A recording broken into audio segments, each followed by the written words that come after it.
Hey, this is Tommy Victor from Prong, and you're listening to Sonic Perspectives.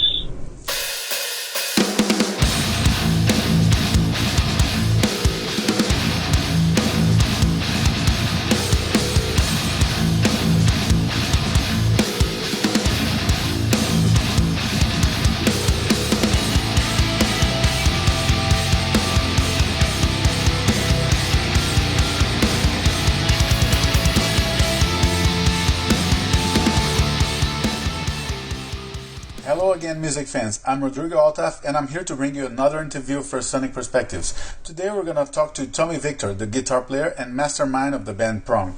Tommy, great to have you here. Great to be here, Rodrigo. Yeah, we're talking in early November, and there's a new Prong EP for us to discuss called The Age of Defiance. Give us the details of the new album. Well, after putting out 5 long players over a 6-year period, we decided to put out a 5-song EP this year.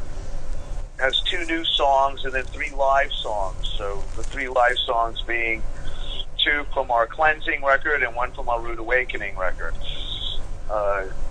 It was initially planned that way. I was going to make a full-length record, but I figured there was been too many of those, and I thought it would be good to concentrate on 2 songs, focus on the quality of those 2, rather than tackling a full length.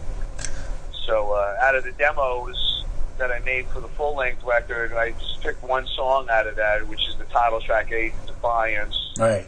And then I wrote a new one particularly for this record, which is End of Sanity, which could be listened to right now. It's up on Spotify. It's a new single. So that one's a brand new one that I wrote for this record. And then Age of Defiance was 1 song picked from the demos for the full-length record that probably is the only song out of those songs that will be released.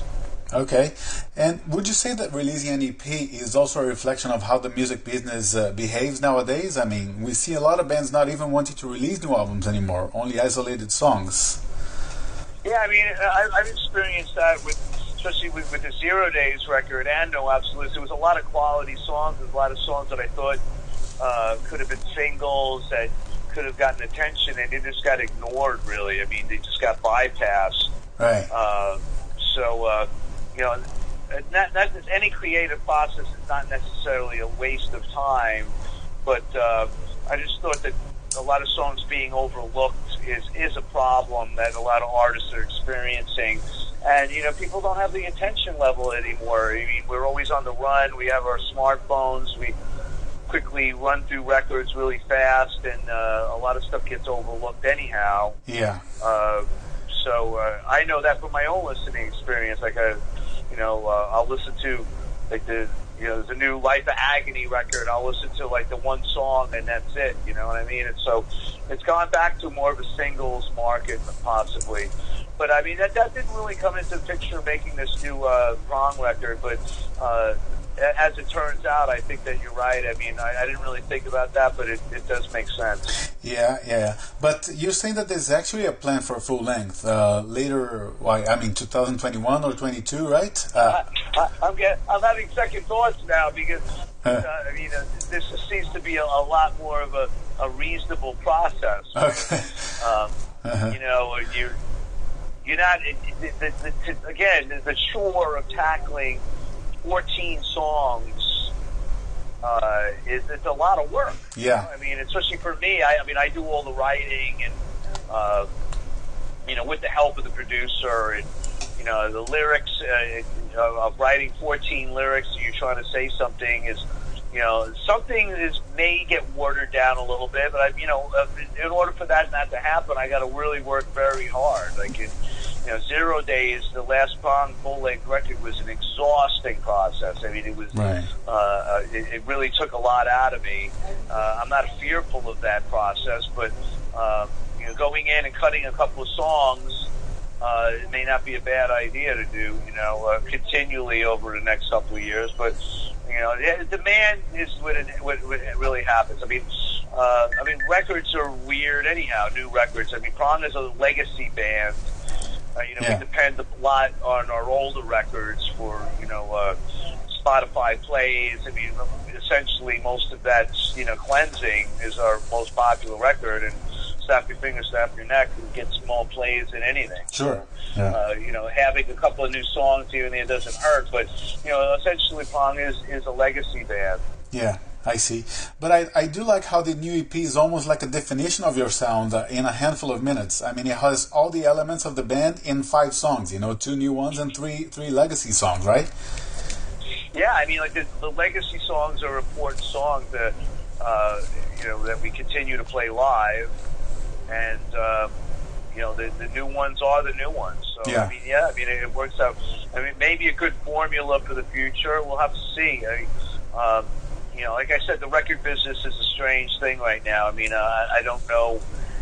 There's some bands that do fantastic, as we know. Yeah. And then, like other bands, a lot of lesser bands that were probably in that category are, that have to struggle, and it's hard to get attention. It is, indeed, yeah. Well, to me, Prong has always been kind of in the middle ground between the heavy bands like Sabbath, but also with the groove and sludginess of the grunge era. And I think that's encompassed in those 5 songs. Would you agree with that definition? Is that what you're going for still, or?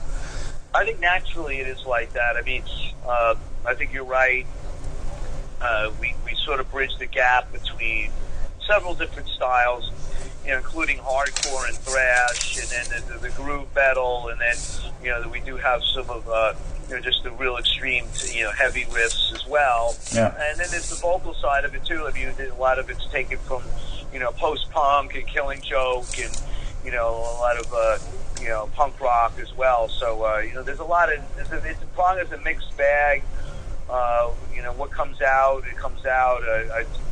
We really concentrate on either making a record or whatever. It's just the quality of the riff and the vocal melody, and sometimes it works, sometimes it doesn't. But I think again, from picking from a large group of songs like was done on this EP has a built-in quality control where, okay, this has all the elements maybe of a good Prong song, let's just record this officially. Right. Survival of the fittest, right? Right, exactly, yeah. Totally. Yeah. Well, let's go into the details of the songs on the album. Starting off, we had the title track, which is kind of unusual for Prong. I mean, the classic elements are there, but you kind of explore new territory here, right? I don't know. I mean, I think maybe that has something to do with the actual guitar playing on it. Right. It's the tuning is different than I've used in the past. Oh. Right. But the strategy of the song is nothing apart from a good Prong song, which has a strong riff, and then a big chorus. It has the anthem in there. So, but yeah, I mean, I can see it being a little different in some ways, and then lyrically it may be a little different as well. Mm-hmm. It sort of has more of a world outlook. It's more. I think it touched with the times a little bit. Has some consciousness of like a world identity into it a little bit. I see. And the second track, End of Sanity, is a bit more familiar territory for the longtime fans. And I understand you wrote it specifically for the tour with Agnostic Front. Is that right? For some reason, yeah. I mean, I figured that it would correspond with that tour more than it apparently did. But I'm still happy with the song. I think there's no surprises here. It's just it's sort of a crossover metal song with another strong chorus, and is just more of a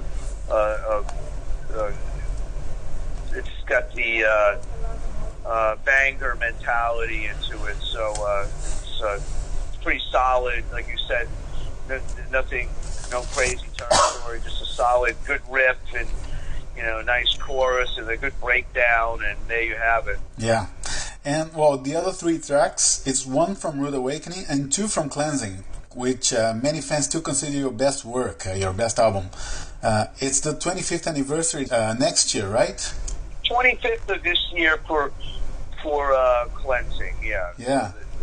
it'll be over in 2 months, the anniversary. So yeah, and then there's all kinds of anniversaries. We have so many records out that it's like every year is an anniversary of sorts. You know, we have the 30th anniversary of Prove You Wrong next year, and then in 2 years it'll be the 25th anniversary of Rude Awakening. So it's always something right now. Yeah, absolutely. Yeah, that's what happens if you're you have a longevity band like yours, man. That's what happened, right? Hey, if we would have continued, I would have had more records. I mean, there's been periods where I didn't make any Prong records. So we could have had 30 records if I was kept going. Yeah. Well, this album in particular, it was mixed and mastered by Chris Collier, who seems to be very comfortable with how Prong wants things to be done, right? Yeah, I mean, Chris and I work well together, and he's a bit of a genius. I mean, he knows how to do everything, this guy. So right. I can rely upon him for anything to do. I mean, he's really amazing. So when you have something have a guy that's willing to work with you as good as him, I didn't really want to stray from that because I wanted this record to be a slam dunk with the sound and the production. I didn't want to experiment on this at all. Right. And tell us about the cover art, if you can. A friend of mine referred to it as a metal version of Vitamin Smile, the David Lee Roth album. Yeah, a lot of people have been saying that. I was totally unfamiliar with that cover. Yeah. That cover. And like a friend of mine sent it to me. He goes, "What are you channeling your inner David Lee Roth?" I'm like, "What are you talking about?" And so I was like, "Dude, I did not pay attention to David Lee Roth after Van Halen 2. Right. So I don't know anything about David Lee Roth. Oh wow. So, I guess coincidence. Yeah. I just really like the cover. I mean, I didn't design it, but the guy from the label did. This guy Nicholas Fritz, and I love what he did. Yeah. I sent him a couple of ideas of what I wanted it to be, and he just incorporated it. So I love it. I mean, if it does channel David Lee Roth, that's almost a good thing because we need to. Everything is regenerated, and stuff like that is cool. People can talk about it. Yeah, absolutely. So I'm not expecting you to show up with Spandex Pants next time, right? Next show. Well, David Lee Roth was just a rip-off of Jim Dandy Mangrum, anyhow. He was, yeah, of course, yeah. And did Jason and Aaron get a chance to contribute on the writing process this time, or not really? No, I mean, those guys are doing their own thing and stuff, and like it's been from all the recent Prong records. Like I go in, I write all the songs, and then Chris comes in and helps me out. And on this time, Chris didn't even help me out. I mean, these are just completely Tommy Victor, composing compositions. Right. I understand. But one thing that always attracted me to Prong is that you guys are a trio. I mean, I love Rush, Police, Motorhead, Triumph, so it seemed logical to follow you guys, right? Was the band always designed to be this way? And why do you think people like Power Trio so much? It definitely was not designed to be this way. Initially, when Prong started, we didn't even know who was going to play guitar in the band. I mean, I was essentially a bass player, and so was Mike Kirkland. And neither one of us, he was a vocalist, and I was not really a vocalist. So, I mean, I wound up being the main vocalist and guitar player, and then he wound up getting kicked out of the band. So, wow. But that's just the way things work. And we had to audition. People were initially complaining about the vocals in Prong for the early years, and we auditioned a bunch of guys, but it just did not seem right. Okay. So we just decided to stick with the trio. Right. And then it was not always a trio. We had a keyboard guy. We had a guy running samples, Sean Bechtel, for a while. And I did experiment with having another guitar player for a while. But that didn't work out neither. It just never, these things, it just wound up being a trio like it is now because nothing else works. You know? I see. I understand. And since the beginning, you guys have done pretty much everything by yourself, right? Promotion, management, marketing, merchandise, etc. Do you still like doing things this way or not really? Well, it wasn't like that for a while because we were on a major label for a really long time. Yeah. And then we sort of handed this over to this mysterious overlord that between the management and the record label who did everything, quote unquote, and just spent a bunch of money that we eventually had to owe to the label. So, and then as things have, we've had, as time goes on, the way the music business is now, like I've had to continually try to get more control over what's going on because otherwise you just either lose money or people steal it or you go broke. You know? Yeah. So that's just the way it is. That's the way it is for everybody, I think, in this business right now. Yeah. Yeah, you gotta keep an eye on everything. You can't spend a whole bunch of money, you know. Yeah, of course, yeah. And I still remember as a teenager in the 90s when I used to listen to songs like Beg to Differ, Snap Your Neck, Snap Your Fingers, Snap Your Neck, and Unconditional on MTV. And I always had the sense that you guys would or should get a much higher level of popularity. Do you feel the same way? And, I mean, do you think you could have done anything differently to change that? Or are you happy with the state of things right now? Well, there's a lot of things we could have done to change, to keep our popularity, to be more popular. I think we sort of tried, but it didn't work out. I don't know what the hell happened, really. I mean, it's just when grunge came around, that sort of wiped out the whole alternative metal scene. Yeah. So, you know what I mean? Like we had other metal bands had to sort of figure out what to do, and that's what nu metal became. Yeah. And then it sort of went back to traditional metal, sort of getting popular again a couple of years ago. You know, and some bands never had to worry about these things, and other bands did. I mean, Prong sort of always was riding the cusp of what was going on, you know, at the moment. And so that's a hard route because, you know, you can fall off that very quickly, and I think we did. Yeah. So, you know, so that's why we sort of broke up and went away for a while, and then it was sort of like try to come back, and then came back again. So it's like that's really been the career. I mean, considering, you know, some big bands that don't really put out the continual releases that much, which is probably smart, but that can afford to do that. Like, you know, I do Metallica. I mean, there's been distances between some of their releases. You know, Danzig as well too. Like, you know, Prong has been pretty consistent with our releases over the last 7 years. You know, we have a good catalog. So right now it's just, you know, to finish up the catalog of records and have a career out of, you know, a legacy is really what this thing is about, really. I think that it's not really a popularity contest. It's just keeping the you know, airplane flying. Records that, I mean, relying on these. You have that legacy of the classic records, which no one can deny. You know, the cleansing, and then you know, even like Beg to Differ was another record that was important, and then you know, having newer records that sort of reflect those and try to bring things up to a current pace is really what the strategy behind the whole thing is. And why to do that? I mean, it's just to have you know, a legacy for your fans, really. I mean, you know, people have invested their time, and people have gotten tattoos of prongs on their arms, and you know, you don't want to let those people down. Of course, yeah.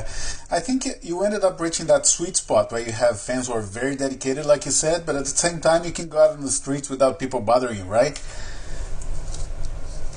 My girlfriend, my fiancée, always says you should count your blessings on that, because, you know, I do actually have a pretty decent life. You know, like, it's like I don't have a lot of money, but I'm really good friends with Glenn Danzig, and and he has a lot of problems with that. And then I know Rob Zombie has a lot of problems with that. It's like well, I don't really want that in my life. I like to I like to go to like Dodger games or whatever. I don't want to be bothered by anybody. I see. And you had your fair share of lineup changes in Prong, right? You guys had several lineup changes through the years. A lot of them. Yeah. Is that a source of frustration for you still, or are you used to it at this point? And is the lineup right now a little bit more stable? I don't like it, but I don't think the lineup is ever stable because it's difficult. Because again, there's a lot of areas of the world that Prong don't play. Like we haven't done South America. We don't go to Russia. We don't do like the Middle East. We've very rarely been to Canada. We've been to Australia once, in Asia. I've been to Japan once. So we're not like with this band that has that kind of world demand. So right. we're not on tour all year round. So guys do other things I've always had that problem maintaining a period of work for everybody throughout throughout a year. Then I've had Art Cruz just got picked up by Lamb of God. Like guys get picked up by other bands. I've had that problem a lot. Like Aaron initially got picked up by Ministry after I quit, and then he left the band, and now I got him back. Okay. But it's been it's been that kind of scenario. Monty Pittman was, wound up playing with Madonna, and then, so I lose guys to bigger things. That's what happens a lot. Yeah, unfortunately. And you did break up for a long period of time, and you toured with Rob Zombie, Marilyn Manson, Trent Reznor, and Glenn Danzig that you mentioned. What was it like working with those guys, and were you more comfortable not being the band leader and sort of taking a back seat for a while? I just did sessions with the Tapeworm project with Trent Reznor that never came out. Oh, okay. And then I only did one show with Rob, and then I worked on the first Rob Zombie record, and I sort of got shit canned. So then I mostly was touring with Glenn a lot. Yeah. I don't mind playing with other people. I could accept the role as a hired gun, as a side guy. It's kind of bizarre because I've never really considered myself a guitar player, and then I wound up getting gigs as a guitar player. So it's kind of a weird thing. It's like sort of if you went to law school and you wind up working in an insurance company or something. Right. So it's it's been kind of a blessing, and I appreciate it for what it is. It's like, and it's good to get paid for something that you have a natural talent for. For sure. Yeah. Going back to Prong, you just did a run of shows with Agnostic Front and Hatebreed. How did they go? And are you planning more anytime soon? But I could do America. We've done enough American tours recently. We were out with Hatebreed for a month. Then we went out with Agnostic Front for a month, and we did some scattered Hatebreed shows. The next stop is Europe again in February. So I like to be selective about the tours that we do. Mm-hmm. Going out with Agnostic Front was a good idea. It was something that it was their friends, so it looked like it made sense to us. And then touring today with Prong is what it is. It's I think that the most successful tour we had in recent years was with Helmet. I think those bands really work well together. It's hard for Prong to go out. A lot of bands just don't fit with us. Right. Either we sort of just don't fit with Prong, or we, it's a tough band to package with other bands. I see. So we try to do that. We get other offers, and we just don't feel like it's right or something. So, Mm-hmm. we'll have to see what comes around. Okay. And what's the plan for 2020? I mean, there's another anniversary coming, like you said. Is there a chance that maybe Mike Kirkland and Ted Parsons could come back and do a few shows with you, or? I'm going to have to talk to them more about it. I mean, it was something I was trying to do.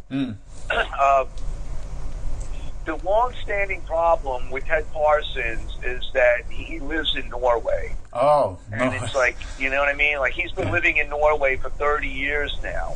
I mean, and I've asked him back several times, and it's just like, you know, he couldn't do it, or now he suddenly, when he's interested in doing it, but it's like, you know, who's going to pay for the plane fares back and forth? Yeah, that's a problem, yeah. You know what I mean? And then Mike has not been feeling that well, so I've been talking to Mike. We were going to try to do something. I just don't know exactly what to do yet. Like, Mike wanted to possibly, record something, and I'm sort of, like, not into that idea right now. I see. I wouldn't mind doing, like, a show, or it's just that I'm interested in doing that. Which is, so 30 years of Bake to Differ would be an interesting thing to do. Absolutely. It's probably going to have, something's going to happen. I just don't know exactly what it is. Right, okay. Well, as a longtime fan, I'm keeping my fingers crossed, man.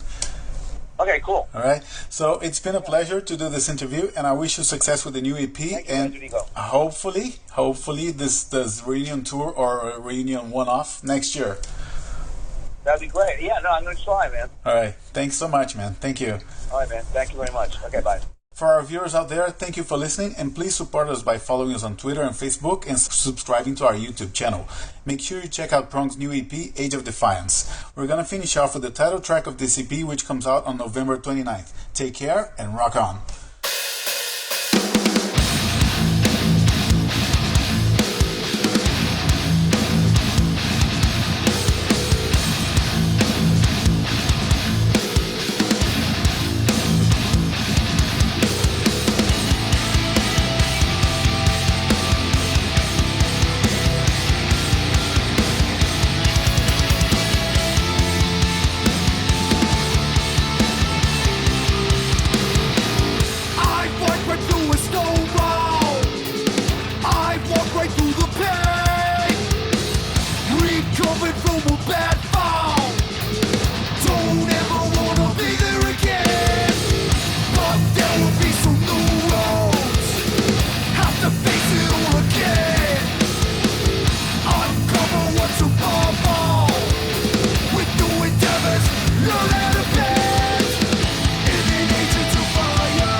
To learn to be brave.